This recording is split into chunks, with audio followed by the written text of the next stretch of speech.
Hello students, welcome to Thorex YouTube channel. आज हम शुरुआत करेंगे बायोलॉजी के सबसे बेसिक टॉपिक की, जिसका नाम है cell the unit of life. जिस प्रकार आपका घर, आपका हाउस बहुत छोटी छोटी ईंट पत्थर से मिलकर बना होता है, उसी प्रकार सभी लिविंग ऑर्गेनिज्म का जो शरीर है, बॉडी है, वो छोटी छोटी यूनिट से मिलकर बना होता है। उसी यूनिट का नाम रखा जाता है सेल। और ये सेल किसी भी लाइफ की बहुत ही इंपॉर्टेंट यूनिट होती है, जिसको हम डिटेल में स्टडी करेंगे इस चैप्टर में। सबसे पहले तो वो ब्रांच जिसके अंदर सेल के बारे में स्टडी की जाती है उसको बोलते हैं साइटोलॉजी। साइटो वर्ड का मतलब ही होता है सेल, और लॉजी वर्ड का मतलब होता है लोगोस। लोगोस का मतलब स्टडी होता है। स्टडी ऑफ सेल की ब्रांच का नाम साइटोलॉजी है। इस ब्रांच के जो फादर है, फादर ऑफ साइटोलॉजी, वो एक साइंटिस्ट होंगे। उनका नाम है रॉबर्ट हुक। रॉबर्ट हुक वो साइंटिस्ट है जिन्हें फादर बना दिया गया साइटोलॉजी ब्रांच का। इन्होंने क्या किया था एक्चुअली में, इन्होंने डिस्कवरी की थी सेल की। फर्स्ट सेल की डिस्कवरी किसने की है? रॉबर्ट हुक ने। कब की थी? 1665 1665 में की थी। कहां पर की थी? एक्चुअली में स्पेनिश ओक का एक ट्री होता है, उस ट्री की बार्क के अंदर या फिर कोर्क के अंदर कुछ सेलुला को ऑब्जर्व किया था, जिसको इन्होंने सेल नाम दिया था। एक्चुअली में समझना इन्होंने किया क्या था।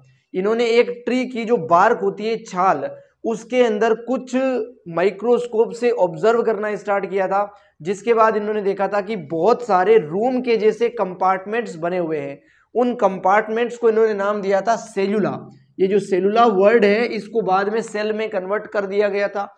इस रॉबर्ट हुक ने माइक्रोग्राफिया नाम की अपनी एक बुक लिखी थी। इस बुक के अंदर इस सेलुला वर्ड का जिक्र किया गया है। उसके अलावा ये जो सेल था जिसकी डिस्कवरी रॉबर्ट हुक ने की थी, ये एक डेड सेल था, क्योंकि बार्क जो होता है उसके सेल के अंदर साइटोप्लाज्म एब्सेंट होता है, इसीलिए ये डेड टाइप का सेल था जिसकी डिस्कवरी किसने की है? रॉबर्ट हुक ने की है। उसके अलावा जब इसने देखा तो इसको केवल कंपार्टमेंट्स दिखे थे, केवल दीवार दिखी थी। जैसे रूम की वॉल होती है, उसी प्रकार सेल की भी वॉल होती है, जिसे सेल वॉल कहते हैं। इसलिए जो रॉबर्ट हुक है, बेसिकली इन्होंने डेड सेल की डिस्कवरी कर दी थी।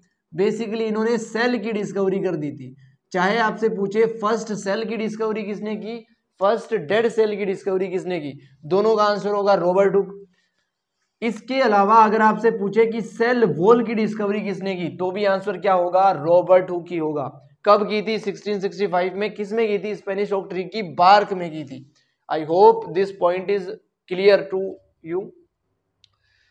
अगली लाइन हम पढ़ते हैं, स्टडी ऑफ माइक्रो ऑर्गेनिज्म। जिस प्रकार स्टडी ऑफ सेल की ब्रांच को हमने कहा है साइटोलॉजी, उसी प्रकार माइक्रो ऑर्गेनिजम्स, जो छोटे छोटे जीव जंतु है, उनकी स्टडी की ब्रांच को हमने कहा है माइक्रोस्कोपी। और इस ब्रांच के फादर बना दिया हमने एंटोन वॉन ल्यूवेनहुक को। ये भी एक साइंटिस्ट है। इन साइंटिस्ट को इस ब्रांच का फादर बना दिया गया है। अब इन साइंटिस्ट ने क्या किया था वो पढ़ते हैं। Discovered first living cell. Robert Hooke ने फर्स्ट डेड सेल की डिस्कवरी की है, लेकिन फर्स्ट लिविंग सेल की डिस्कवरी किसने की है? एंटोन वॉन ल्यूवेनहुक ने की है। एक्चुअली में इन्होंने ये डिस्कवरी कहां पे की थी? बैक्टीरिया, प्रोटोजोआ, यीस्ट और स्पर्म और आरबीसी, इन 5 स्ट्रक्चर की डिटेल एनालिसिस के बाद इन्होंने लिविंग सेल की डिस्कवरी कर दी थी। तो ये लाइनें हैं, आप इनको समझ सकते हो, पढ़ सकते हो। I hope each and every point is clear to you. Please note this, then we further move on. तो चलिए स्टूडेंट्स, आगे बढ़ते हैं और समझते हैं अगला टॉपिक, सेल थ्योरी के बारे में। This theory is proposed by Matthias Schleiden and Theodor Schwann. ये दो साइंटिस्ट के नाम है जिन्होंने मिलकर इस थ्योरी को प्रपोज किया था, दिया था। ये जो मैथियास लाइडन साइंटिस्ट है, ये बेसिकली जर्मनी के रहने वाले थे। ये बोटेनिस्ट थे, यानी कि ये प्लांट्स के ऊपर अपनी स्टडी करते थे। और इन्होंने अपना प्रपोजल जो है 1838 यानी 1838 में प्रपोज किया था। जो थियोडोर स्वान साइंटिस्ट है, ये बेसिकली इंग्लैंड के रहने वाले थे और ये एनिमल्स के ऊपर स्टडी करते थे, इसलिए ये जूलॉजिस्ट थे। और इन्होंने अपना थ्योरी या फिर प्रपोजल 1839 में प्रपोज किया था। तो मैं उम्मीद करता हूं ये लाइंस आपको बिल्कुल क्लियर होगी। दो साइंटिस्टों ने मिलकर इस थ्योरी को दिया है और इन साइंटिस्टों के बारे में 3-3 वर्ड्स आपको याद रखने हैं एग्जैक्टली। इस थ्योरी ने दो स्टेटमेंट दिए थे जो कि बहुत इंपॉर्टेंट है। इसने कहा था पहले स्टेटमेंट में ऑल लिविंग ऑर्गेनिजम्स, जितने भी लिविंग ऑर्गेनिजम्स हैं, आर कंपोज्ड ऑफ, वो किसके बने हुए हैं, किसके संगठक हैं, वो सेल्स के बने हुए हैं, और एंड देयर प्रोडक्ट्स। इस थ्योरी के पहले स्टेटमेंट ने कहा था कि जितने भी लिविंग ऑर्गेनिजम्स हैं या तो वो सेल्स के बने हुए हैं या फिर वो सेल्स के प्रोडक्ट्स के बने हुए हैं, यानी कि कुल मिलाकर जो लिविंग ऑर्गेनिजम्स होगा उसमें सेल होगा ही होगा। अगर सेल नहीं होगा तो वो लिविंग ऑर्गेनिज्म ही नहीं होगा। ये लाइन है पहली इस थ्योरी की। दूसरी लाइन में इन्होंने कहा था cells are structural and functional unit of life. Life की स्ट्रक्चरल यूनिट का मतलब है लाइफ, यानी कि लिविंग ऑर्गेनिज्म की स्ट्रक्चर को कौन बनाता है, सेल्स बनाता है। फंक्शनल यूनिट का मतलब है लाइफ, यानी कि लिविंग ऑर्गेनिज्म के अंदर फंक्शन कौन करता है, सेल करती है। लिविंग ऑर्गेनिज्म के अंदर स्ट्रक्चर भी कौन बनाता है, सेल बनाता है, और फंक्शन भी कौन करता है, सेल करता है। तो ये दो स्टेटमेंट है इस थ्योरी के और दो साइंटिस्टों के द्वारा ये प्रपोज की गई है। I hope I clear each and every point with you. Please note this, then we further move on. तो चलिए स्टूडेंट्स अब आगे बढ़ते हैं। अब हम स्टडी करते हैं यूनिसेलुलर ऑर्गेनिजम्स क्या कर सकते हैं। Unicellular organisms are capable of, organisms दो टाइप के हो सकते हैं on the basis of number of cells. किसी ऑर्गेनिजम्स के शरीर में कितने सेल्स है इस आधार पे ऑर्गेनिज्म दो टाइप के हो सकते हैं, यूनिसेलुलर और मल्टी सेलुलर। यूनि का मतलब एक, अगर पूरा ऑर्गेनिज्म एक ही सेल से बना है तो उसे बोलेंगे यूनिसेलुलर। अगर ऑर्गेनिज्म के शरीर में बहुत सारे सेल्स हैं तो उसे बोलेंगे मल्टी सेलुलर ऑर्गेनिजम्स। हम बात कर रहे हैं यहाँ पे यूनिसेलुलर ऑर्गेनिजम्स, जो एक ही सेल का बना है वो क्या कर सकता है, वो इंडिपेंडेंट एग्जिस्टेंस को शो कर सकता है, यानी कि वो किसी पे निर्भर नहीं है, वो इंडिपेंडेंट है एग्जिस्टेंस रखने के लिए, खुद जिंदा रहने के लिए और किसी जीव पे निर्भर नहीं है, वो अपने आप में एक अलग आइडेंटिटी है और वो जिंदा रह सकता है। इसके अलावा यूनिसेलुलर ऑर्गेनिजम्स जो है परफॉर्म कर सकते हैं the essential function of life.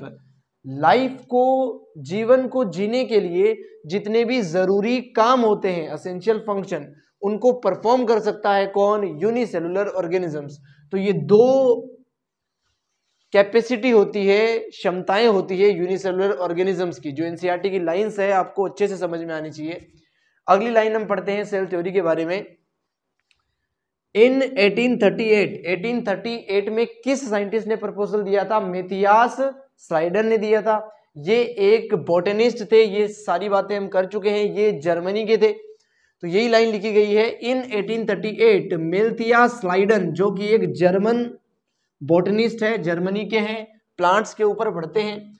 Study a large number of plants, क्योंकि ये बॉटनिस्ट है तो ये ऑब्वियसली प्लांट्स के बारे में पढ़ेंगे, तो इन्होंने बहुत ज्यादा संख्या में प्लांट्स का अध्ययन किया एंड ऑब्जर्व्ड, और ये पाया दैट की all plants are composed of different kinds of cells. All plants, जितने भी पेड़ पौधे हैं प्लांट्स से, आर कंपोज्ड, वो बने हुए हैं, ऑफ डिफरेंट काइंड, अलग अलग प्रकार के सेल्स से बने हुए हैं। जितने भी पेड़ हैं वो अलग अलग प्रकार के सेल्स से बने हुए हैं। और विच फॉर्म द टिश्यू, जो सेल क्या करते हैं, टिश्यू बनाते हैं। टिश्यू क्या होता है, ऐसे सेल्स का ग्रुप जो सेम फंक्शन को परफॉर्म करता है, उसी को टिश्यू बोलते हैं। आगे के चैप्टर्स में हम और सीखेंगे इसके बारे में। किसी प्लांट के अंदर बहुत टाइप के सेल्स होते हैं जो अलग अलग टाइप के टिश्यू बनाते हैं। ये लाइन दी थी मैथियास स्लाइडर ने सेल थ्योरी के अंडर। अगली लाइन पढ़ते हैं जो है थियोडोर स्वान के बारे में। थियोडोर स्वान ने अपना प्रपोजल 1839 में दिया था। ये ब्रिटिश के थे, यानी कि इंग्लैंड के थे, और ये जूलॉजिस्ट थे। अगर ये जूलॉजिस्ट है तो ये एनिमल की स्टडी करेंगे।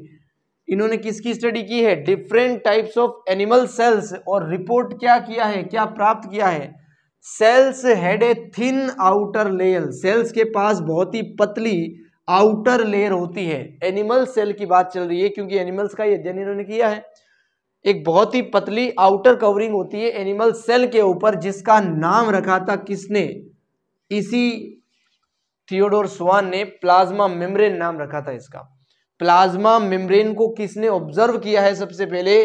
थियोडोर स्वान ने। अगर पूछा जाए who is the discoverer of plasma membrane तो हम लिखेंगे थियोडोर स्वान। जैसे कि मैं आपको समराइज कर दूं, सेल की डिस्कवरी किसने की है? रॉबर्ट हुक ने। डेड सेल की किसने की है? रॉबर्ट हुक ने। लिविंग सेल की किसने की है? एंटोन वॉन ल्यूवेनहुक ने। उसके अलावा सेल वॉल की किसने की है? रॉबर्ट हुक ने। उसके अलावा प्लाज्मा मेम्ब्रेन की डिस्कवरी किसने की है? थियोडोर स्वान ने। तो ये कुछ लाइनें हैं जो आपको एग्जैक्टली याद होनी चाहिए। ही ऑल्सो कंक्लूड, अभी इसी लाइन के बारे में चल रहा है, यानी कि थियोडोर स्वान ने क्या कंक्लूड किया? The presence of cell wall, cell wall जो होती है केवल प्लांट सेल के अंदर होती है, एनिमल सेल में नहीं होती है। Is unique character of plant cells, cell wall जो है वो यूनिक कैरेक्टर है किसका? प्लांट सेल्स का। अगर कोई सेल प्लांट का है तो उसके पास क्या होगी? सेल वॉल होगी। अगर वो एनिमल का है तो उसके पास सेल वॉल नहीं होगी। ये बात किसने कही थी? ये बात कही थी जूलॉजिस्ट ने। जो एनिमल्स के बारे में पढ़ता है उसने कहा था कि सेल वॉल प्लांट्स का यूनिक कैरेक्टर है। ये लाइन बहुत बहुत इंपॉर्टेंट है, सीधा पूछा जा सकता है। Cell wall is the unique character of plant cell. ये किसने दिया था ये स्टेटमेंट? ऑप्शन अगर आपको दे दे मेल्थियास स्लाइडन का और थियोडोर स्वान का तो आप कंफ्यूज हो सकते हो, क्योंकि प्लांट्स के बारे में स्टडी कौन करता है? मेल्थियास स्लाइडन करता है। लेकिन प्लांट सेल के अंदर सेल वॉल यूनिक कैरेक्टर है, ये बात किसने बताई है? जूलॉजिस्ट थियोडोर स्वान ने बताई है। तो ये वेरी वेरी इंपॉर्टेंट है। मैं उम्मीद करता हूं आपको एक एक लाइन एक एक वर्ड अच्छे से समझ में आया होगा। Please note this, then we further move on. तो चलिए स्टूडेंट्स, अब हम बात करते हैं सेल लिनिएज थ्योरी के बारे में। इस थ्योरी का एक बहुत ही प्रसिद्ध स्टेटमेंट है, ओमनिस सेलुला ई सेलुला। बेसिकली ये लैटिन की लैंग्वेज है जिसमें ये स्टेटमेंट लिखा गया है। इस स्टेटमेंट को लिखा था रुडोल्फ विचरो ने 1855 में, 1855 में। तो इस थ्योरी को किसने प्रपोज किया? रुडोल्फ विचरो ने 1855 में। उन्होंने ये स्टेटमेंट दिया था लैटिन में। इस स्टेटमेंट की जो इंग्लिश में लाइन बनती है वो हमने यहाँ पे लिखी है। इस स्टेटमेंट को समझते हैं। सेलुला वर्ड का मतलब होता है सेल, अंडरस्टूड?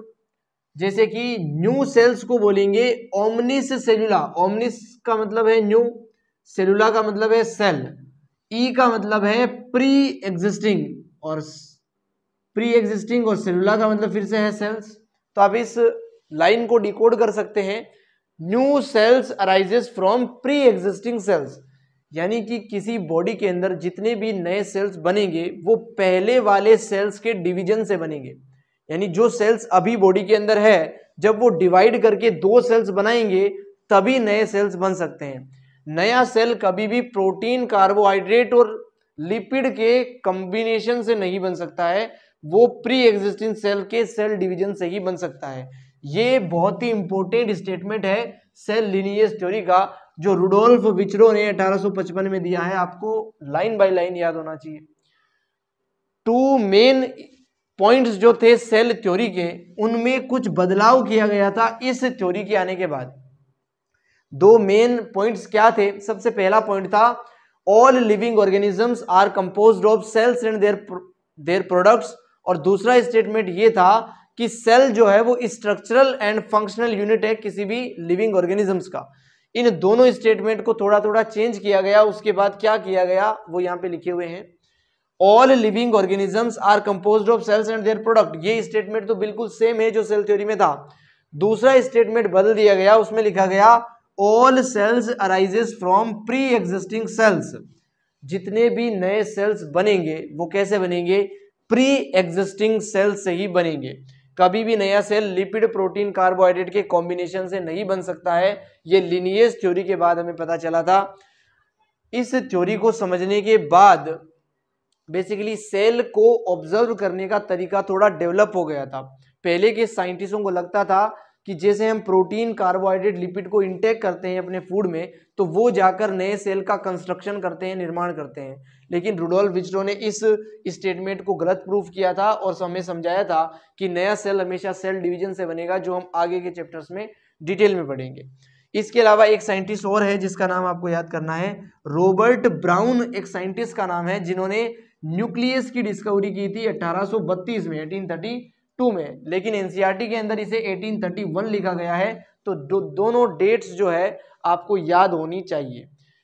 जहां तक आपका डाउट है न्यूक्लियस होता क्या है, तो जिस प्रकार हमारे घर को कंट्रोल करते हैं हमारे फादर, सभी ऑर्डर्स उन्हीं के फॉलो होते हैं, उसी प्रकार एक सेल को कंट्रोल करता है न्यूक्लियस। न्यूक्लियस के सारे ऑर्डर्स जो है सेल फॉलो करता है ब्लाइंडली।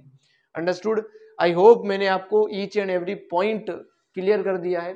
फिर भी अगर आपके कोई डाउट्स हो तो आप कमेंट सेक्शन में लिख सकते हो, हम आपका रिप्लाई अवश्य करेंगे। Thank you so much for watching this video. मिलते हैं नेक्स्ट वीडियो में। Take care.